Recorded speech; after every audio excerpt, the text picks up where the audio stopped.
Here's another Julia Donaldson book. This is The Snail and the Whale.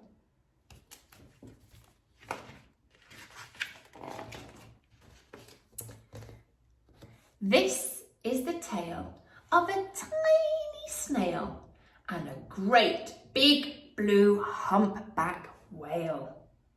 This is the rock, black as soot, and this is the snail with the itchy foot. The sea snail slithered all over the rock and gazed at the sea and the ships in the dock. And as she gazed and sniffed and sighed, the sea is deep and the world is wide. How I long to sail, said the tiny snail. These are the other snails in the flock, who are all stuck tight to the smooth black rock, and said to the snail with the itchy foot, "Be quiet, don't wriggle, stay put." But the tiny sea snail sighed and sniffed, then cried, "I've got it, I'll hitch a lift." This is the trail of the tiny snail, a slithering trail that looped and curled and said, "Lift wanted around the world."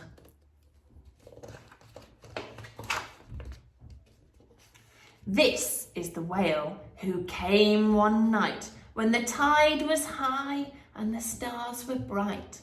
A humpback whale, immensely long, who sang to the snail in a wonderful song of shimmering ice and coral caves and shooting stars and enormous waves. This is the tale of the humpback whale. He held out of the starlit sea and said to the snail, "Come with me." This is the sea, so wild and free, that carried the whale and the snail on his tail, of towering icebergs and far-off lands, of fiery mountains and golden sands. These are the waves that arched and crashed and foamed and frolicked and sprayed and splashed on the tiny snail on the tail of the whale. These are the caves beneath the waves, where the stripy fish with feathery fins and sharks with their hideous toothy grins swam round the whale and the snail on his tail. This is the sky, so vast and high, sometimes sunny and blue and warm, sometimes filled with a thunderstorm, with zigzag lightning and flashes and frightening, and the tiny snail on the tail of the whale. And as she gazed at the sky, the sea, the land, the waves and the caves and the golden sand, she gazed and she gazed, amazed by it all. And she said to the whale, "I feel so small." But then, the day the whale lost his way.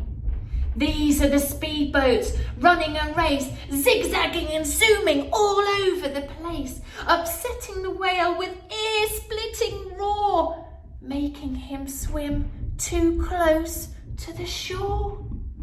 And this is the tide slipping away.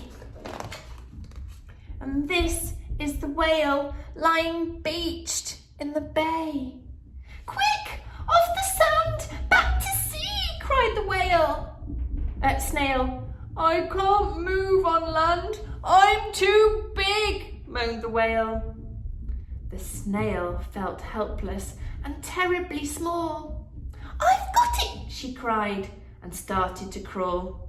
"I must not fail," said the tiny snail. This is the bell on the school in the bay, ringing the children in from their play. This is the teacher holding her chalk, telling her class, sit straight, don't talk. This is the board, as black as soot, and this is the snail with its itchy foot.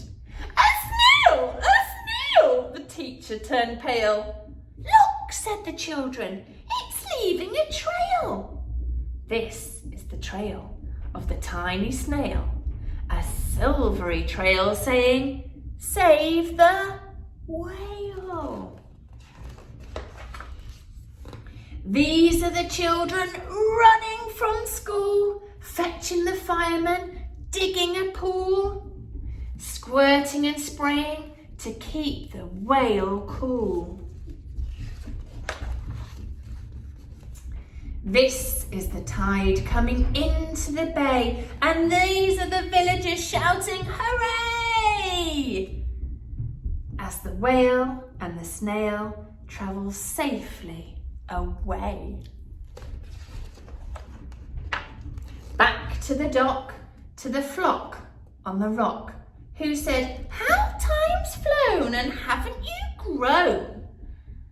And the whale and the snail told their wonderful tale of shimmering ice and coral caves, of shooting stars and enormous waves, and how the snail, so small and frail, with her looping, curling, silvery trail, saved the life of the humpback whale. Then the humpback whale held out his tail, and on crawled snail after snail after snail. And they sang to the sea as they all set sail on the tail of the grey-blue humpback whale. What adventures they might go on, hey? Exciting times.